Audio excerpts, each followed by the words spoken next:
It's me, Farah, here once again. So today I'm gonna be telling you the story of Romeo and Juliet, the true story, okay? Not the fake one you guys know, right? I'm gonna be telling you the real story of what happened to Romeo and Juliet.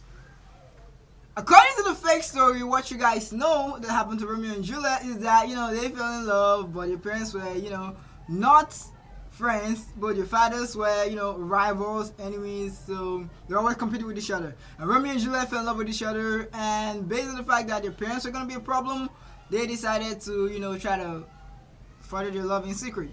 And they died because of the rivalry between their parents, because when Romeo came, he saw that Juliet was... No, when Juliet came, she saw that Romeo was lying on the tomb, she was lying down, he was lying down like unconscious, so she thought he was dead. So she decided to drink poison and die. And then Romeo, when he woke up from his, sleep where he passed out, he saw that Juliet died by drinking poison, so he just kissed the poison from Juliet's mouth and he died as well. And then the two fathers decided to build statues of each one's child to settle the truth between them. Based on the fact that the kids have already died, as of the rivalry, they decided to be, call it a tie, and no more fighting, so no more bad things happen in the future.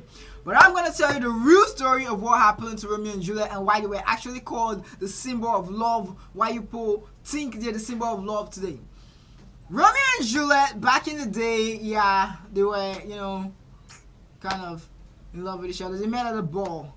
I was the one who told Romeo to look at Juliet when Romeo was actually walking in the bar, we were drinking. I and Romeo were actually drinking. So he was as we're talking, I just sighted Juliet across the hall and I was like, wow, man, damn, that girl's cute.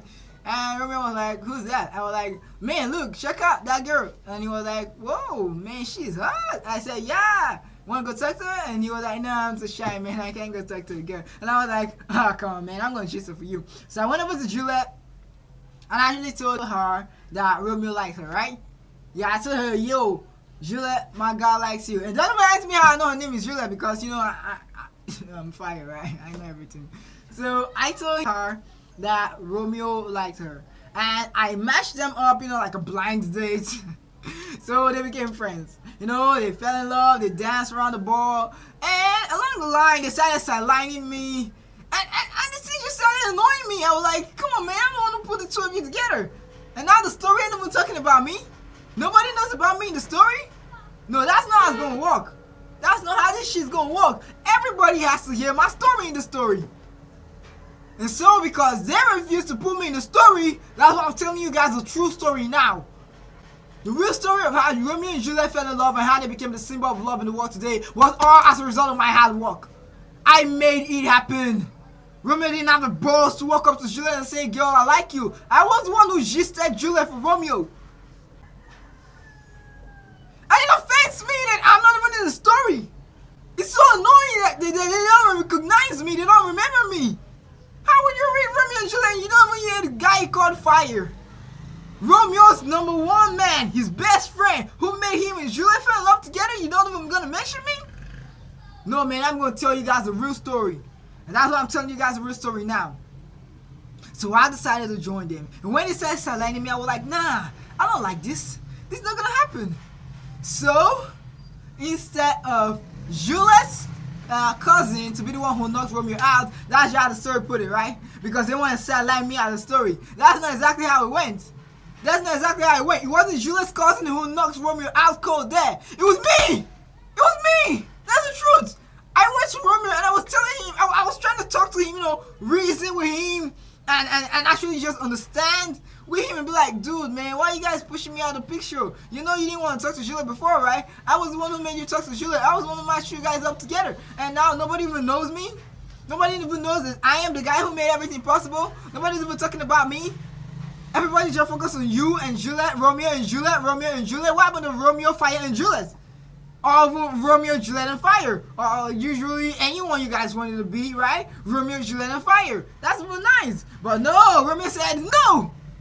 He pushed me away. He said, why should they add me to the story? Who am I? Oh, because I went to gist Juliet for him? Then I think I have a right to be in the story? And I was like, dude, without me, the story wouldn't have been possible in the first place. At least I just have some credit, right? And Romeo was like, get out of here, man. You don't deserve any credit. Get out of here. Get out. Oh, what? You want to steal my girl now? You jealous of us? And I was like, dude, where's all this bad energy vibe coming from? Romeo was just, like, pushing me. And, man, I couldn't just take it anymore. I just give him a fist. Right in the face. And he was like, oh my god, you punched me, and then he grabbed my legs, and I started giving him an elbow on the back. I was like, smack, and I pinned him on the ground, and I just saw wood over in the corner, and I picked the wood, and I gave him on his head.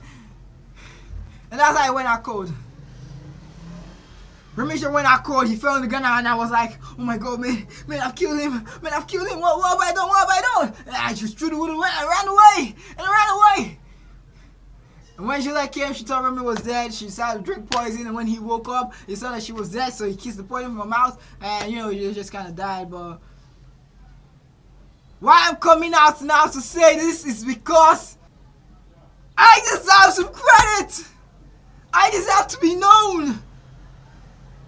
Why would they sideline me? He made me do it. I didn't want to hurt him. We were friends, but he made me do it. Why would he do something to his own best friend like that? He didn't even tell anybody I was part of the story.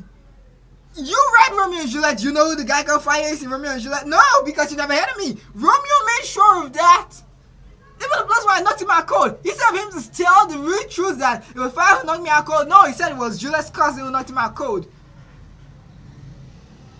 It's wrong. Give people the credits. Everybody deserves your credit. I deserve my credit. And I'm telling you about today, because I'm no longer afraid. I have to voice out my opinion. My voice matters. My part of the story matters.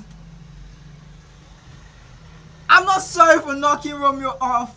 I'm not sorry for getting him down. I'm not sorry for kicking his ass. He deserved it. He got what was coming for him.